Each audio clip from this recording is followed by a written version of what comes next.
Glórias a Deus. Quero saudar você com a paz do nosso Senhor Jesus Cristo. A paz que excede todo entendimento. A paz que enche os nossos corações. Essa semana tive o privilégio de estar lá visitando Paulo e Diana. Lembro aquela construção maravilhosa para a glória, honra e louvor do Senhor. Amém. Vou fazer isso várias vezes, não vai ser a primeira nem vai ser a última, mas glorifico a Deus que a partir desse espacinho pequenininho a gente possa estar, a partir do trabalho dos dois, do Paulo e da Diana, possa estar concretizando o trabalho lá. Está ficando tudo mais muito bonito.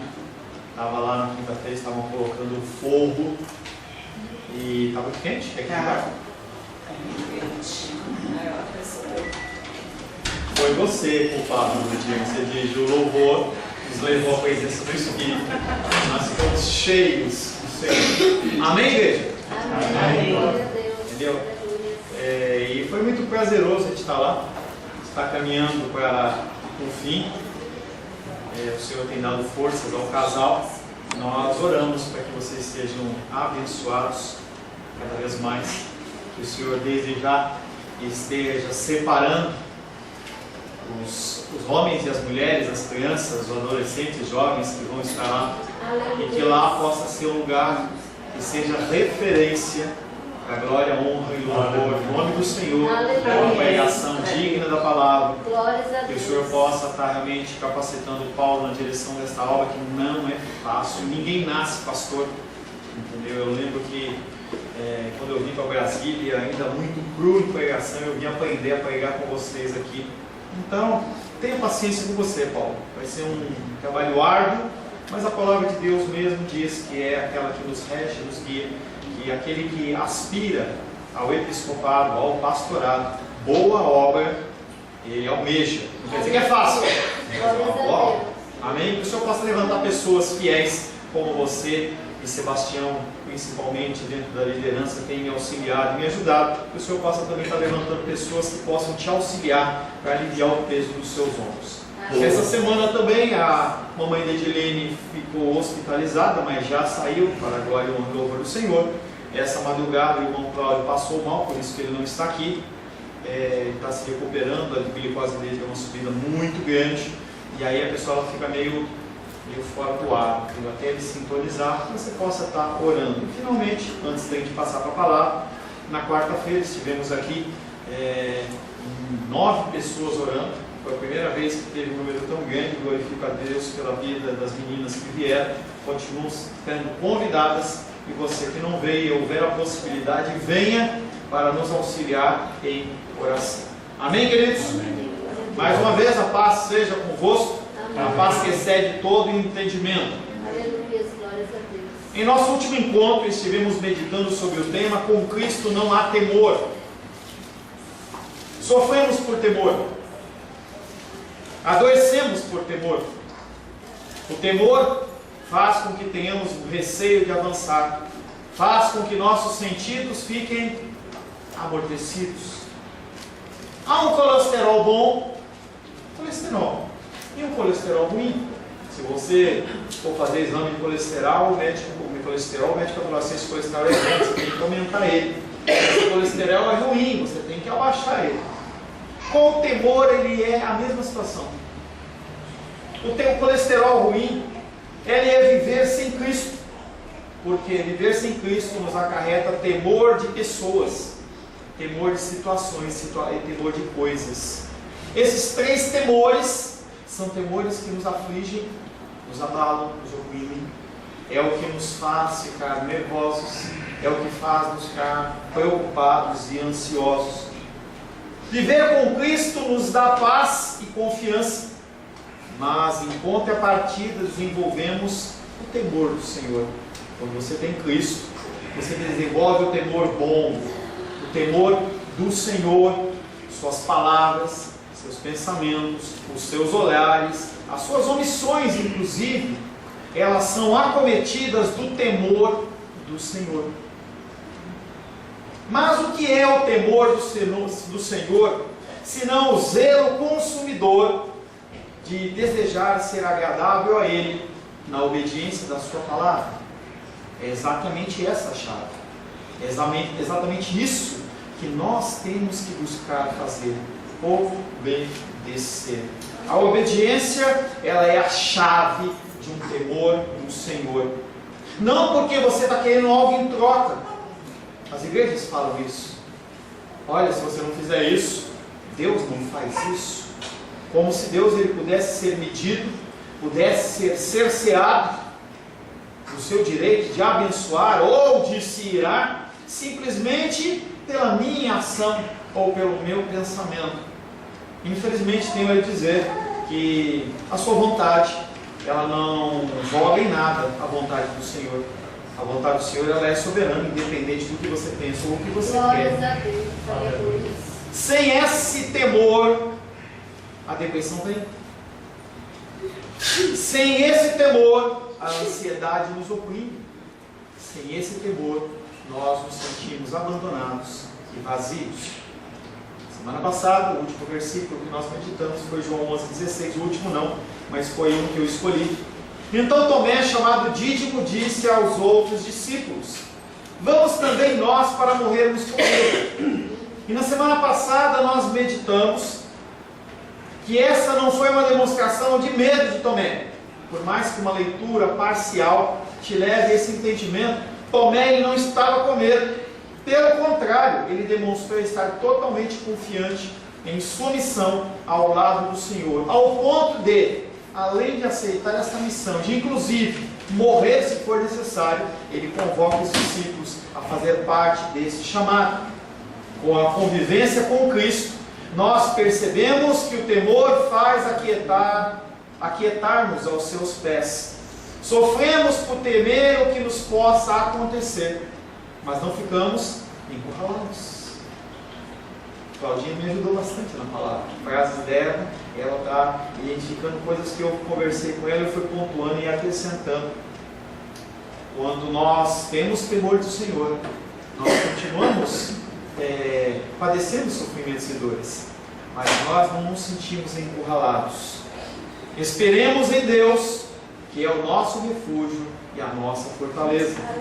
Que nós possamos aceitar a nossa cruz e nós possamos continuar caminhando em direção ao alvo. Não tem saída, é um caminho sem volta aquele que você tomou.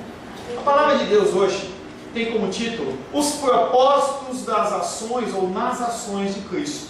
Eu quero que você, enquanto você ouve, você vá colocando a sua situação, a sua dificuldade perante ao Senhor. Diante desta palavra, você vai ver que a mesma situação que nós vamos escrever em 3, 4 versículos é algo que vai trazer algumas respostas para você e gerar no seu coração paz. Os propósitos nas ações de Cristo. Tudo que Deus faz na minha vida, tudo que Deus faz na sua vida, tem propósito. Abra a palavra de Deus, o Evangelho de João.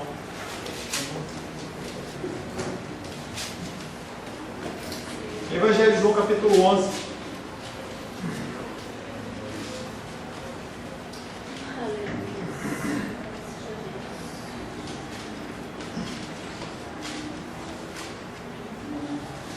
Verso 7 em diante. Evangelho de João, capítulo 11, verso 7 em diante. Relembrando a você, o contexto é: Jesus estava lá na cidade da Betânia, de Betânia, tá? E ele recebe uma mensagem: aquele a quem tu amas está enfermo, Lázaro está doente, vem nos acudir. Verso 7. Depois disse aos seus discípulos: vamos outra vez para a Judeia. Disseram-lhe os discípulos: mestre, ainda agora os judeus procuravam apedrejar-te, e voltas para lá? Respondeu Jesus: não são 12 as horas do dia? Se alguém andar de dia, não tropeça, porque vê a luz do mundo, deste mundo. Mas se andar de noite, tropeça, porque nele não há luz. Isso dizia, e depois lhes acrescentou: Nosso amigo Lázaro dormiu, adormeceu, mas vou para despertá-lo. Disseram-lhe, pois, os discípulos: Senhor, se ele dorme, está salvo, estará salvo. Jesus, porém, falara com respeito à morte de Lázaro, mas eles supunham que tivesse falado do repouso do sono. Então Jesus lhes disse claramente: Lázaro morreu, e por vossa causa me alegro de que lá não estivesse, para que possais crer. Mas vamos ter com ele. Então Tomé, chamado Dídimo, disse aos condiscípulos: Vamos também nós para morrermos com ele. É uma afirmação. Ele não está lamuriando e nem está fazendo uma pergunta. Verso 17. Chegando Jesus, encontrou Lázaro já sepultado há 4 dias. Ora, Betânia estava a cerca de 15 estádios, ser perto de Jerusalém. Muitos dentre os judeus tinham vindo ter com Marta e Maria para as consolar a respeito do seu irmão. Marta, quando soube que vinha Jesus, saiu ao seu encontro. Maria, porém, ficou sentada em casa. Palavra do Senhor. Amém? Senhor, em nome de Jesus, mais uma vez lemos a Tua doce, santa, bendita, poderosa palavra, aquela que nos guia, aquela que nos dá luz, aquela que não permite que nós tropecemos no nosso caminho. Nós, Pai, nos rendemos à Tua palavra, nós nos sujeitamos à Tua soberania, nos colocamos na Tua presença, Pai querido, como pessoas famintas pelo Senhor. Não estamos aqui, Pai, numa atividade social, apenas para encontrar os nossos queridos e as nossas queridas, por mais que isso nos seja prazeroso, mas nós viemos aqui realmente para nos encontrarmos com o Senhor, e o encontro com o Senhor é através da Tua palavra. Sabemos que os nossos caminhos, Pai, eles não são retos, eles são tortos, porque eles convergem, Pai, sempre a partir dos desejos do nosso coração. Sem a Tua ajuda, sem o Teu auxílio, Pai, nós caminharemos em direção à perdição eterna. Mas a partir do Teu sacrifício, a partir da orientação do Teu Espírito Santo, nós podemos sim ser alinhados com a Tua vontade, conformados com a forma de Cristo. Nos dá nesta noite um espírito de entendimento, que o Espírito Santo do Senhor possa traduzir, possa trazer ao nosso coração uma mensagem santa, e eu me coloco à Tua disposição, Pai. Que o Senhor possa me orientar mais uma vez, que eu venha ser um instrumento cabal da Tua verdade, e que eu não fale do que eu desejo, mas que eu fale aquilo que procede do Teu altar. Consagramos esse tempo a Ti, em nome de Jesus. Amém. Amém. Os propósitos nas ações de Cristo. Essa palavra propósito, ela é algo que o meio pentecostal ele usa bastante. Então eu vou fazer um propósito. O propósito seria um voto com um objetivo. Ninguém faz um voto se não tiver um objetivo. Ninguém fala assim: olha, eu vou agora treinar 10 horas por dia, eu vou fazer corrida, eu vou fazer caminhada, se não tiver um propósito.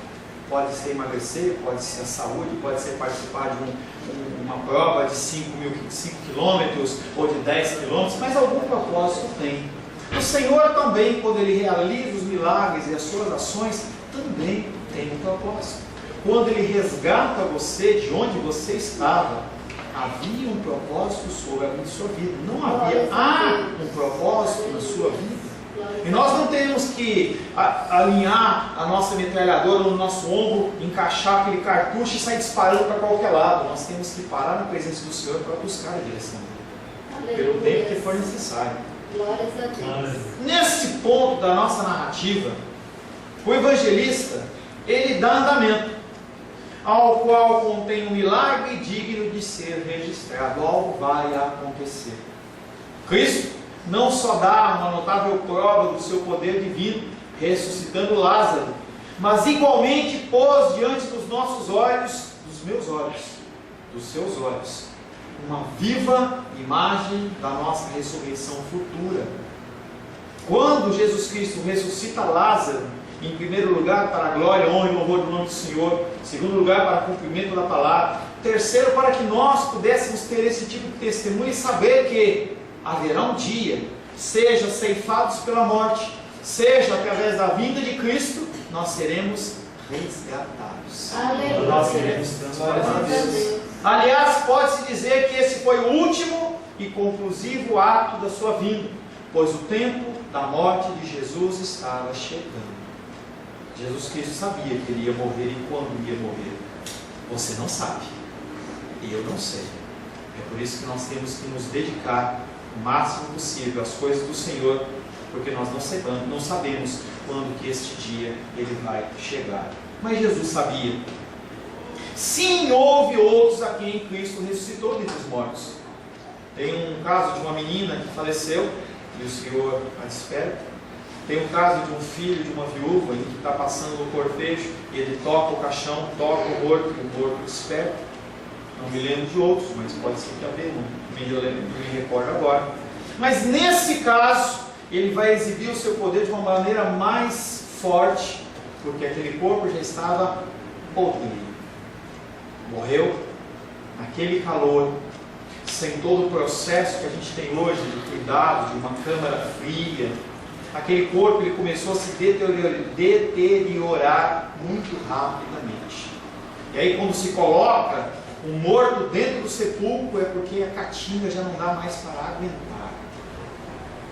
Ele ilustra com esse milagre a sua própria glória de uma maneira extraordinária, mais uma vez para imprimir em nossas mentes a certeza de que tudo o que ele faz tem propósito. Se você entender isso que eu estou falando, grande parte das suas lutas e dificuldades vão existir, mas você não vai ficar apavorado. Não vai querer arrancar os seus cabelos. O primeiro versículo que nós vamos meditar é João 11:17, e nós vamos falar do primeiro propósito do milagre desta cena que nós vamos trabalhar. E quando você meditar a palavra, você tem que sempre procurar exatamente esses pontos, para que você possa ser alimentado da palavra, ser confortado do Senhor e seguir em frente. João 11:17. Primeiro propósito. Chegando Jesus, encontrou Lázaro já sepultado havia 4 dias. Havia o costume dentro do povo judaico em pensar que a morte era definitiva apenas a partir do 3º dia. Havia um entendimento dentro dos rabinos judaicos, isso é um entendimento deles, uma tradição deles, não é que é verdade, era o pensamento que eles tinham, em que quando a pessoa morria, a alma, o espírito da pessoa ficava 3 dias pairando. De onde eles tiraram isso? Não sei, mas tinha um entendimento. E aquela alma, ela ficava assim, em volta do morto, querendo o quê? Entrar de volta. Querendo voltar. Entendeu? E ele ficava. E quando aquela alma, aquele espírito visualizava aquele corpo começando a mudar as suas feições, apodrecendo, ele ia embora. Interessante que Jesus Cristo ele respeita a tradição desses homens. Interessante que a palavra de Deus diz que muitas vezes nós temos que nos fazer louco para alcançar os loucos. Muitas vezes nós levantamos rixas, levantamos discussões com os nossos irmãos e as nossas irmãs aqui. Olha que beleza.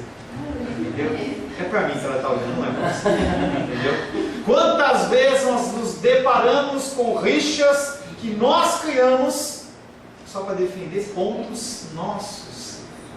Jesus Cristo não vai lá falar para aqueles homens que besteira. Simplesmente ele respeita aquele pouco conhecimento daqueles rabinos da vida espiritual e ele aparece no 4º dia. Glórias a Deus. Quando Jesus chega, Lázaro ele estava definitivamente morto, seja medicamente, seja pelo conceito dos rabinos, e ninguém podia duvidar disso. Ninguém podia chegar e falar assim, não, ele simplesmente deu um cochilo, ou teve um espasmo, ou alguma coisa, não. Passou 3 dias e eles foram obrigados a sepultar aquele homem. Como tudo que Jesus faz, da mesma forma que homens e mulheres de Deus devem fazer, eu e você, nós temos que fazer sempre buscando excelência, sempre buscando superabundar no que nós fazemos. Foi assim com Daniel. Ele era excelente. Não se encontrava ninguém naquele reino como Daniel. Quando nós olhamos para a vida de Jesus nesse aspecto, quando ele espera um dia a mais, o que ele está fazendo? Superabundante a graça dele sobre o milagre que vai ocorrer. Enquanto eu meditava nessa palavra, eu lembrei também de uma passagem que conta que num passado mais distante, Elias, ele é levantado como um profeta, e Acabe e Jezabel eram os que reinavam as tribos de Israel. E o que acontece é que há uma palavra direto do trono do Senhor para Elias, e Elias ora e fala: não caia mais nem uma gota de chuva nessa terra. E aí o Senhor direciona o profeta para uma região onde havia um ribeiro, onde corvos, eles iam lá e pegavam. E se você achar duvidoso isso, se você for na história, essa história realmente no sentido de que os corvos, eles eram treinados a pegar um alimento e levar, como um pombo correio, ou alguma coisa desse tipo. E aí aquele profeta, ele foi alimentado até o momento em que ele teve que retornar à sua terra. Quando ele encontra o rei Acabe olha para ele e fala assim: és tu o perturbador de Israel? Ele fala: quem é perturbador é você. Você que perverteu as coisas do Senhor. Você que agiu de uma maneira errada. E aí ele olha, depois desse contexto, ele fala assim: eu estou observando muita idolatria. O povo de Israel não mais adorava o Senhor, mas adorava a Baal. A cada povo que entrava, que se misturava com eles, e tinha adoração a Baal, que Baal significa Senhor. Eles não chamavam mais Deus de Senhor, mas chamavam Baal de Senhor. Havia também os profetas de Astarote, numa medida tamanha como as de Baal. E aí o Elias, ele fala assim: vamos fazer uma prova de fogo? Chama todos esses profetas aqui. E aí foram chamados todos os profetas. O povo de Israel se reúne em volta do monte e eles ficam observando aquilo.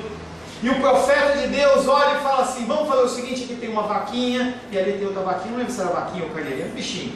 Tá? Tem um bichinho aqui, tem um bichinho aqui. E nós vamos fazer o seguinte: nós vamos sacrificar esses animais, e aquele ao qual Deus, o seu Deus, responder com fogo, esse é o Deus verdadeiro.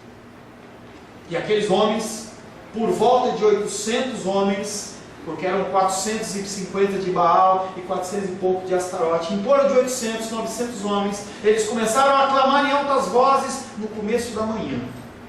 E eles clamaram, e eles clamaram.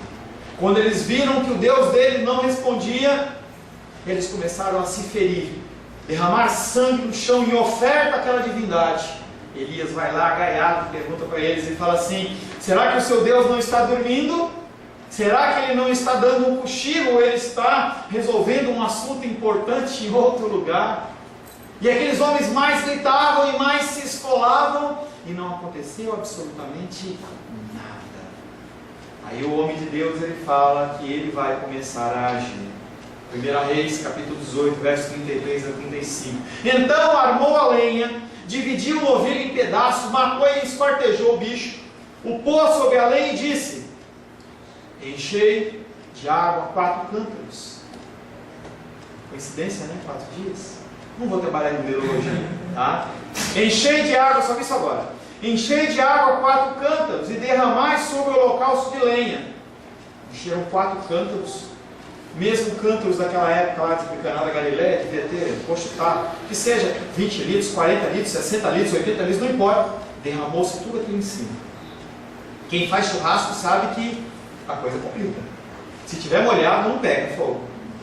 E aí disse ainda: fazei uma segunda vez e o fizeram. Disse mais: fazei uma terceira vez e o fizeram.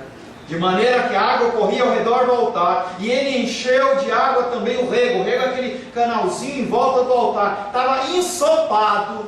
E aí o profeta de Deus, ele olha e fala: Senhor, que desça fogo do céu. E o Senhor desce fogo do céu e consome.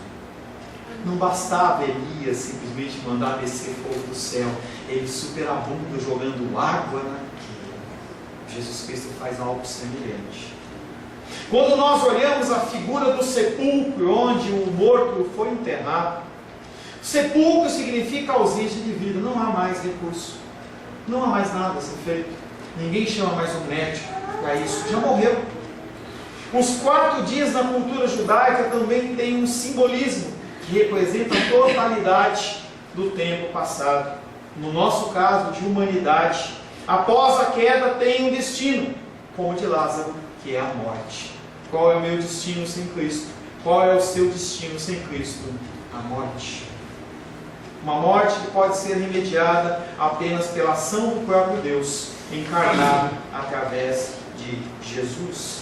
O primeiro propósito, Jesus Cristo queria superabundar a glória ao Pai através daquela espera. Quando você passa outras dificuldades, talvez a sua luta ela perdure um pouquinho mais de tempo para que o nome de Deus seja glorificado de maneira mais excelente. Aleluia. Glórias a Deus. Segundo versículo e terceiro, João 11, 18 e 19. Betânia. Você tinha que vir hoje, né, Betânia? Porque eu vou falar bastante de você hoje, né? Betânia ficava perto de Jerusalém, cerca de uns 15 estádios. Aí você fala assim, poxa, essa distância era enorme. O que era 15 estádios? Um estádio correspondia aproximadamente a 275 metros. No caso de 15 estádios, nós estamos falando em algo aproximado de 2.775 metros ou 3 quilômetros. Não é muito. É muito. 3 quilômetros? Não é muito. Tudo isso tem motivo. Muitos judeus tinham ido ter com Marta e Maria para as consolar, para consolá-las pela morte do seu irmão. O texto especifica que Betânia ficava a 15 estádios de Jerusalém. A implicação disso é que muitos judeus que moravam em Jerusalém foram fazer o que para Marta e Maria? Consolar. Foram confortar Marta e Maria, o que por sua vez sugere que aquela família era muito conhecida. Se você vai num velório e vê muitas pessoas, o que acontece normalmente, em especial em cidade interior, aquela família é conhecida. A família de Marta, Maria e Lázaro, ela era conhecida. E as pessoas, elas vieram em peso de Jerusalém, porque era pertinho. Será que esse é o propósito de Deus? Consolar os enlutados era e é visto como uma responsabilidade religiosa e social, e quando algum ente querido, ou uma pessoa querida, ou algum conhecido falecer, a sua obrigação, a minha obrigação, é ir lá levar consolo. Mas eu não me sinto bem. Minha mãe vai assistir isso, aí ela vai ficar com vergonha, porque ela fala que não se sente bem no funeral. Quem se sente bem no funeral? Só se a pessoa ela for, como é que tem o nome, né? Papa defunto é um nome popular, mas é um nome parecido com esse. E a pessoa se sente bem no funeral. Mas nós temos uma obrigação social e religiosa. Não tem essa de eu não gosto. Mas será que o propósito de Deus era que Marta e Maria fossem consoladas? Além de ela ser uma família conhecida, também era uma família muito bem de vida. Não eram pessoas que viviam à margem da sociedade, como nós oramos nas quartas-feiras.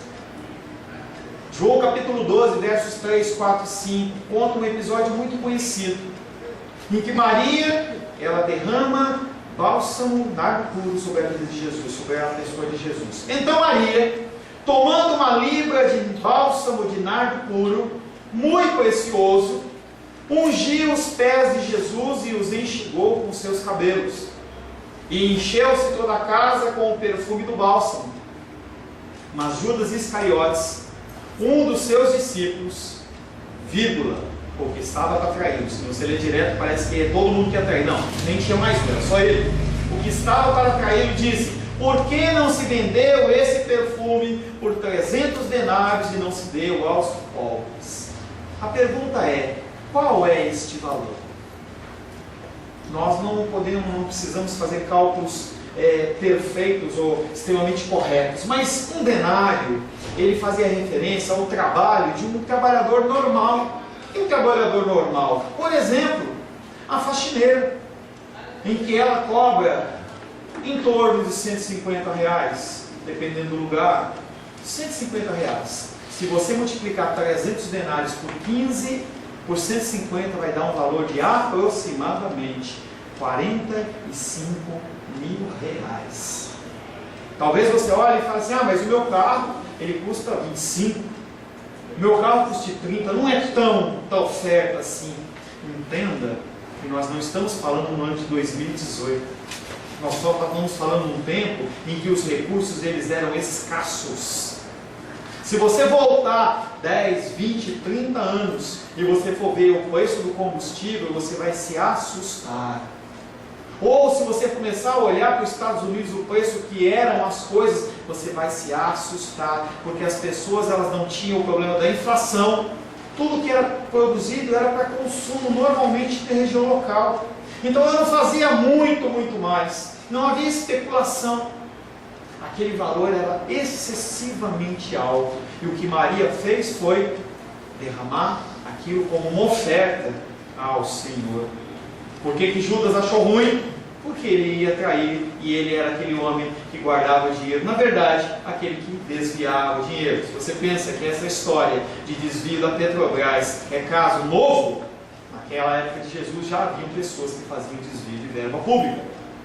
Os judeus intentavam ir prestar condolências, porém o plano de Deus não era que elas fossem confortadas, porque quem iria ressuscitar era Lázaro. Não havia necessidade de conforto nem condolência. Entenda que o judeu, ele preza muito o luto bíblico. Você tem direito a 1 mês de choro, em que não tem essa de você ficar indo lá, Jesus Cristo é a sua força, levanta a cabeça, para de chorar. Não, eu choro com você. Mas o propósito de Deus naquele momento é que houvessem muitas testemunhas do milagre que iria ocorrer. Que testemunhas? Qualquer testemunha? Não. Se você entrar no meio judiciário, você vai ver, converse com Shirley. Ela tem essa profissão de advogado. E pergunta se qualquer testemunha serve. Será que eu posso pegar qualquer cara na rua? Será que o passado da pessoa não tem influência? Nada. Posso? Não. Aquelas testemunhas, elas vinham de onde? Jerusalém. Quem havia expulsado Jesus? O povo de Jerusalém. Quem queria testemunhar do milagre de Jesus Cristo? O povo de Jerusalém, que havia expulsado Jesus do templo. Segundo propósito, para que houvesse testemunhas. Por que você passa por dificuldade? Para que as pessoas olhem em você e falem, se ele venceu, se ela venceu, eu também consigo. E Deus sabe que você vai até um ponto, e Ele permite que chegue até aquele ponto, para que o nome dEle seja glorificado através da sua perseverança. Pode ser que não seja explícito, mas as pessoas elas te observam e veem as suas reações.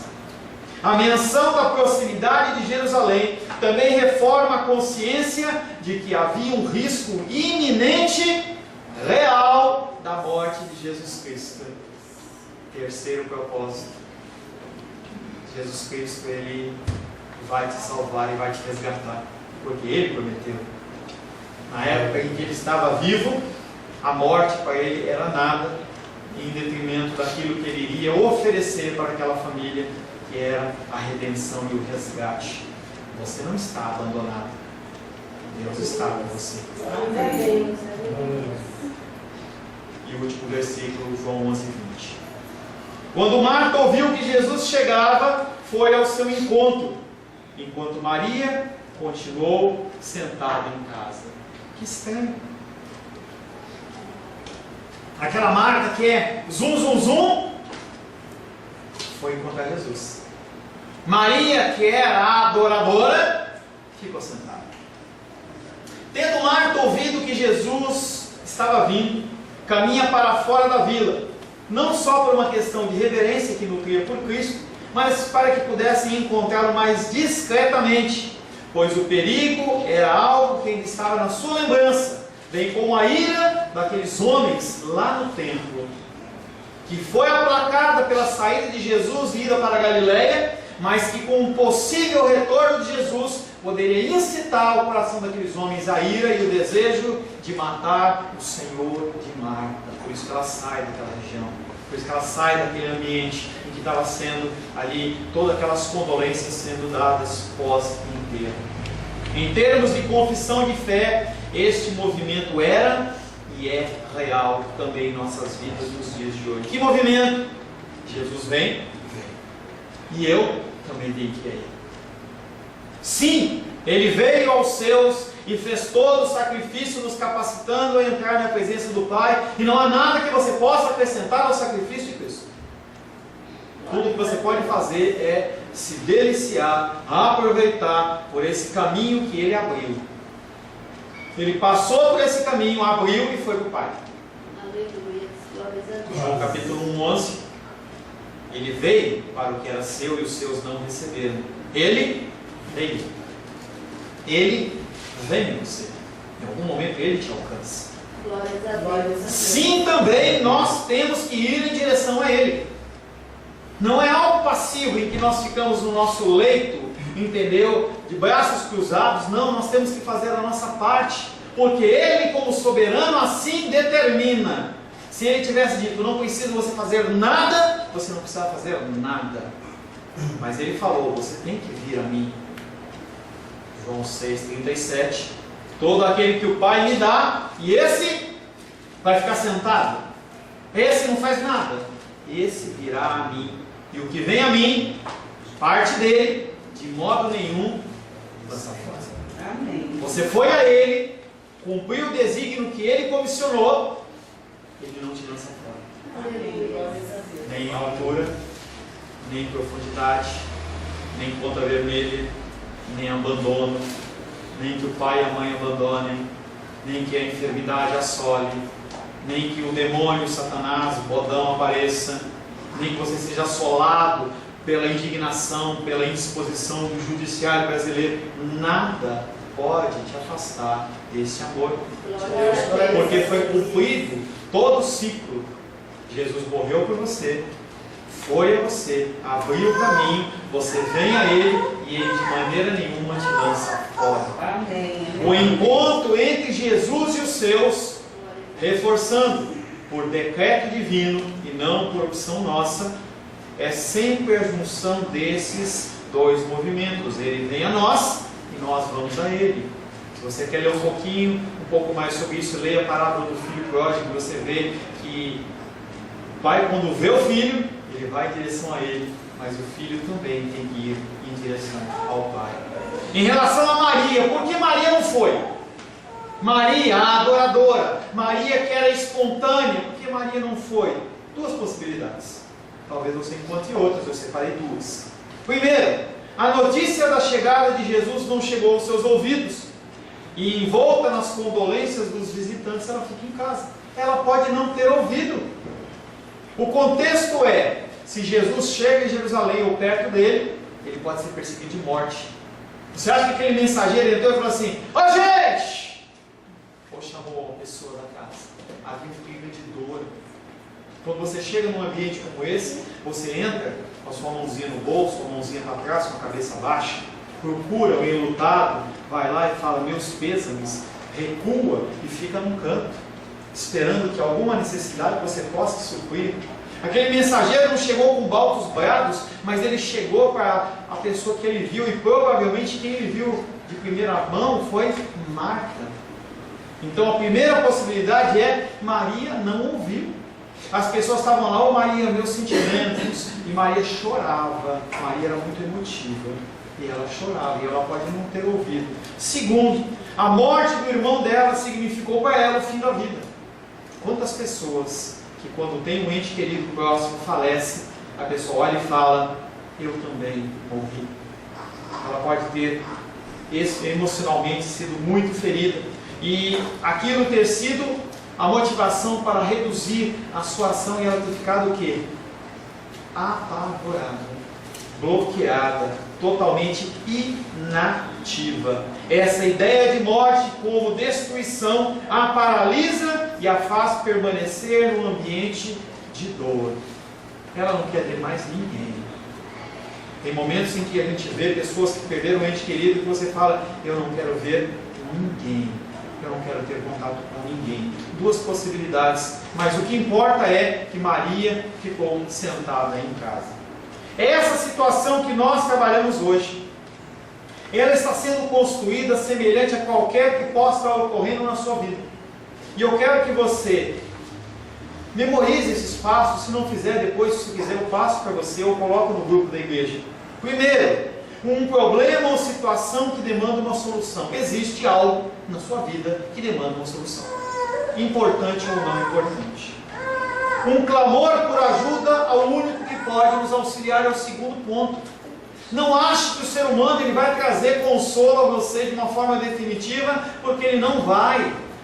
Quem me consola e te consola é Deus. Aleluia. Só Ele. Glórias a Deus. Terceiro, tenha a certeza que você não está sozinho, sozinha, porque Deus ele te ouve. Aleluia. Ele te ouve. Glórias a Deus. Eu posso não te ouvir, mas Deus ele te ouve. Quarto, façamos a nossa parte, então devemos apenas descansar nele. O que Deus exige de você? Obediência. Faça a sua parte. Busque a Ele. Busque ser correto dentro do que Ele te orienta. E depois disso, descanse. O apóstolo Paulo para a igreja de Éfeso, ele fala, depois de você ter feito tudo, permanece firme. Permanece firme, porque a luta ela vem, ela nos abala e nos assola. Quinto, segundo o tempo dele, não meu, não seu, segundo o tempo dele, aceita uma resposta, mesmo que ela seja não. Deus ele não deixa você sem resposta. Aleluia. Glórias a Deus. Ele não vai conceder o que você quer, simplesmente porque você quer. Com filhos, é muito patente isso. Nós olhamos para os nossos filhos e falamos, não é assim. Mas, não é assim. Hoje eles têm perdido esse conceito de autoridade sacerdotal, de submissão. Todo esse conceito tem se perdido e nós temos visto que a estrutura da família ela tem se pervertido e as pessoas estão perdidas. Elas não sabem no que se apoiar. Sexto, toda ação de Deus tem o propósito da glorificação do seu santo nome. Aleluia. O que você passa tem propósito. Quando você chegar aos céus, anjos vão te recepcionar e vão perguntar para você assim: como você suportou aquela dor e continuou de pé? Como você passou por essa luta? Homens e mulheres que vão ser ressuscitados juntos comigo e com você vão perguntar para você: como é que você suportou aquilo? Como é que você suportou aquela rejeição? Como é que você suportou aquela dor, daquela enfermidade? Eu não tinha aguentado. Toda ação de Deus tem um propósito da sua própria glorificação. E sétimo, nada pode impedir o cumprimento da vontade de Deus nas nossas vidas. N-A-V-A. Nada pode impedir o cumprimento de Deus para as nossas vidas. Amém. Nada. Aleluia. Separações, dores, enfermidades. E aí nesse texto nós estamos apresentando inclusive a morte. Aleluia. Inclusive a morte. Louvado seja Deus. Eu creio que se for a vontade de Deus, aí a gente tem que ter peito para isso. E você chegar num velório direcionado por Deus e falar para: vamos orar para esse morto ressuscitar, é agora. Lógico, você tem que fazer isso numa direção de Deus, senão você vai ter muito mais dor. Não é algo natural, é algo extraordinário. Como essa situação aqui, em que o próprio Deus, encarnado na figura de Cristo, fez isso uma vez. Nessa situação, não sou eu e você que vamos querer sair e falar assim: agora eu sou o pastor da ressurreição dos mortos. E as pessoas inventam toda sorte de títulos. Para finalizar, parafraseando o texto que eu conversei com a nossa irmãzinha Cláudia essa semana, o temor, ele é paralisante. Ele faz com que tenhamos receio de avançar. Faz com que nossos sentidos eles fiquem amortecidos. O temor correto nos faz aquietar aos pés de Cristo. Sofremos por temer o que nos possa acontecer, mas não ficamos encurralados. Aleluia. Que possamos esperar em Deus, que é o nosso refúgio e a nossa fortaleza. Feche seus olhos.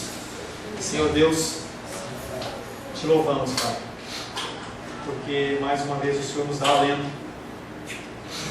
Muitas vezes, Pai, nos deparamos com nossas lutas e dificuldades e parece que nós não vamos suportar.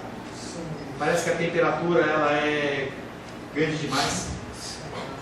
Parece que a dor, Pai querido, ela consome todo o nosso organismo. A enfermidade, Pai querido, nos abate.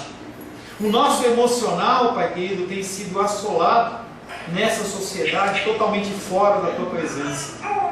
A depressão vem, a ansiedade vem, e nós padecemos fisicamente dos nossos corpos, Pai. Mas não é para ser assim, Deus. Nós podemos depositar nas Tuas mãos os nossos fardos. As nossas dores, as nossas dificuldades, elas não podem ser medidas. E os seres humanos, eles não as entendem. Porque a medição das nossas dores, através de padrões sociais e morais, eles são ferramentas e instrumentos totalmente incapazes de serem verdadeiros em relação à mensuração dos mesmos. Mas sabemos que o Senhor sonda o nosso coração, Pai. O Senhor, Pai querido, é aquele que enxuga as nossas lágrimas, aquele, Pai querido, que quando nós estamos a ponto de tropeçar, o Senhor nos segura pelas mãos. Pai, te louvamos, Pai, pela palavra desta noite. Uma palavra, Pai querido, que é uma palavra de incentivo para nós continuarmos caminhando. Não sabemos, Pai, quando teremos o alento das nossas dores, a solução das nossas dificuldades, mas uma certeza nós temos: o Senhor nos ouve e nada do que o Senhor determine sobre as nossas vidas pode ser barrado, Pai. Te louvamos, Pai, pelo Teu grande amor sobre as nossas vidas, em nome de Jesus. Amém. Glórias ao Senhor.